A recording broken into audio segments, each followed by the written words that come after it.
Welcome to another edition of In the Spotlight with the Minnesota Magicians. I'm Jimmy Lillidahl, play-by-play voice of the Magic. The Magicians on the road this past weekend in southern Wisconsin against the Janesville Jets. We didn't have video on the first game for you as the Magicians played on Friday night, a 3-2 loss for the Magic. Drew Callen started the scoring. Zach Salo and Kevin Dineen get the assists for the Jets. The Magicians strike back with 2 goals, one from Lukey Laub, his 20th goal on the season. Braxton Collins gets the lone assist. Then it was Kane Dermott, rookie forward, Nathan Krusko and Connor Butchis collecting assists on the Dermott goal as the Magicians led 2-1 going into the second period. The Jets tied it up at 2. Adam Weinborg gets the goal. Ian Janko and Niles Rygaard get the assists. At the end of 2, it was tied 2-2. In the third period, Dan Kusaveroy gets the power play goal. Drew Callen and Ian Janko get assists as the Jets best the Magicians 3-2 on Friday night in Janesville, Wisconsin. Saturday night, same place. Nolan Schaefer starts the scoring for the Magicians, a power play goal. Sam Becker gets the assist along with Nikita Malakin as the Magicians led 1-0. The big Austin Rushoff made it 2-0 for the Magic. Brady Hepner and Brady Jones get the assists on the Rushoff goal. The Jets strike back with 2 more. Zach Solo and Alexi Anel and Colin Munson getting assists. The Jets tying it up at 2 with a Niles Rygaard goal, Ian Janko and Adam Weinborg collecting assists. It went to the second period, tied 2-2. Nikita Malakin makes it 3-2 for the Magic as Malakin has been putting some serious points up the last couple of weekends. Last weekend he got his first, second, and third, and then he gets his 4th goal in the second period against the Jets. It went to the third period where the Jets added 2 more to get the 5-3 victory. Niles Rygaard getting the 4th goal, Adam Weinborg and Jeff Aldifer getting assists, and then Dan Kusaveroy and Adam Roeder collecting or getting involved on that final goal. Drew Callen also had an assist as the Jets beat the Magicians 5-3 on Saturday night and sweep the Magicians. Welcome back to In the Spotlight with the Minnesota Magicians. Jimmy Lillidahl alongside rookie forward Jack Christensen. Jack, you guys were on the road this past weekend against the Janesville Jets, a top opponent, a team that's only lost 9 games in the regular season. They've already clinched the division regular season title as far as points can go. Obviously, it was a top opponent this weekend, and you guys played a couple of close games. Yeah, it was a good weekend for the guys. I think it was good to see, what a top-notch team looks like, and as far as I'm concerned, I'm sure the team's concerned, we could play hockey with them all night. I think as far as the weekend goes, we didn't come out on top, but I think we did a lot of good things and we learned a lot of things, and like I said and like you said actually, that's a top-level team, clinched the regular season title, so moving forward, I think that we can only accomplish good things from that, from seeing a team like that, and hopefully we can move forward and keep what we've been doing alive. You guys clinched your playoff position, a nice deal there, and you guys got it done with 8 games played on the regular season. I kind of talked with this with Travis Brown.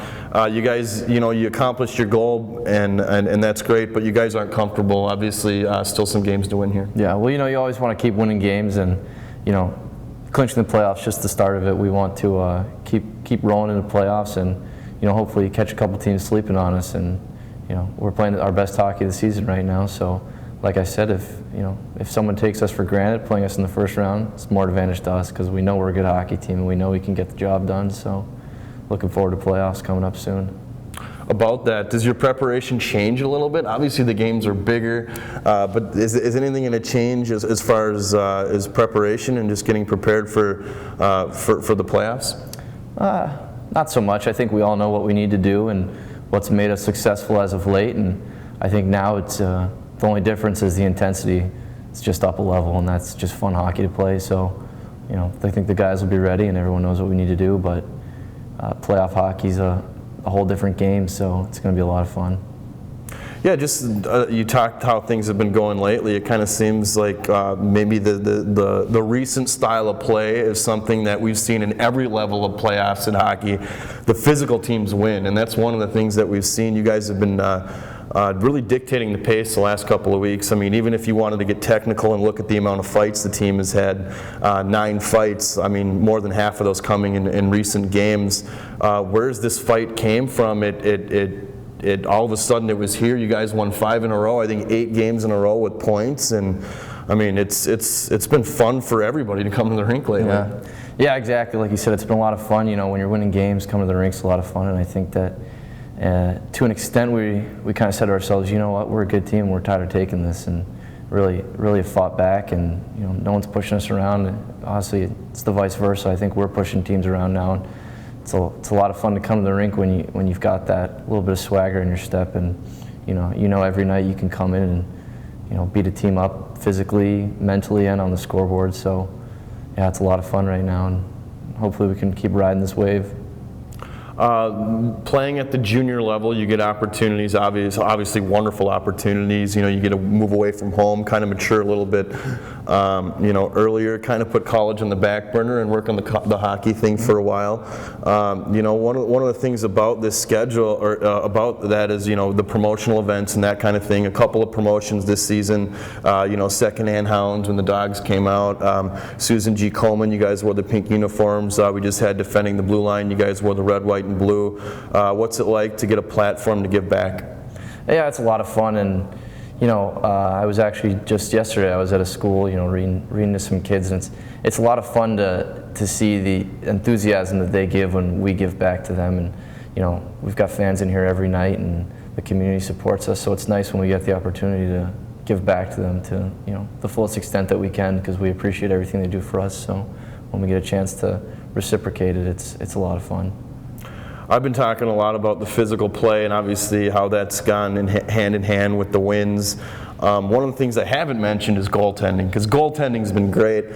Sean Keating came in via trade just before the trade deadline, and then Von Ahrens, after coming back and being healthy now, has been playing great. He got 2 wins the weekend prior to this last one.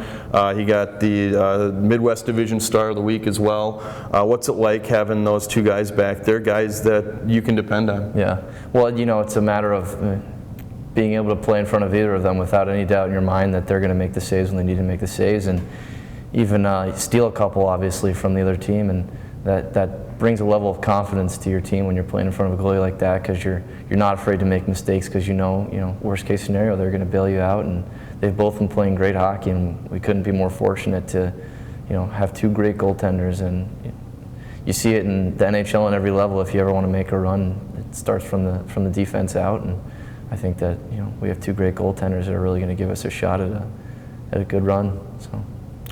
Jimmy Lillodahl alongside rookie forward Jack Christensen. Before we go, a rare occasion, a Tuesday game, then a Thursday, a Friday, games on the weekend. You guys are playing a lot of games in a small period of time. You know, what's that going to be like preparing for that? I mean, that's 3 or 4 games in about as many days. Yeah, it's going to be a mental battle as well as a physical battle. But I think that you know, playing our last, I want to say 4 of our last 6 this week, it's really gonna set the tone for coming in. And I think that if we can come out of this week with 4 wins, then, you know, anything's possible. Because I mean, in a situation where you're going just 1 day off between 4 games, it's going to be a grind. And I think the guys are excited for it, because it's an opportunity to really prove ourselves and, you know, come in hot into the playoffs. So hopefully we can do a good job this week. Jack, thanks for taking the time. Thanks for having me. Welcome back to In the Spotlight with the Minnesota Magicians. The Magicians playing 4 more home games on Thursday the 19th, a rare week game, and then on the 21st as well, and then the 27th and 28th. The Magicians wrapping up the schedule. The last 2 home games are against the Aberdeen Wings, really trying to pack the house for those 2 games. So you can get your tickets by calling 612-861-9356 or stopping in at the box office at any time. More good news, the Magicians clinched a playoff spot, still undetermined who they'll take on in the first round of the playoffs. The Magicians have clinched the 4th position, so it'll be either the Cloquet Wilderness or the Fairbanks Ice Dogs. So we'll wait to see how that one rolls out as we move forward. The majority of the teams in the division still have 5 to 6 games remaining. That's going to do it for another edition of In the Spotlight with the Minnesota Magicians. So long, everybody.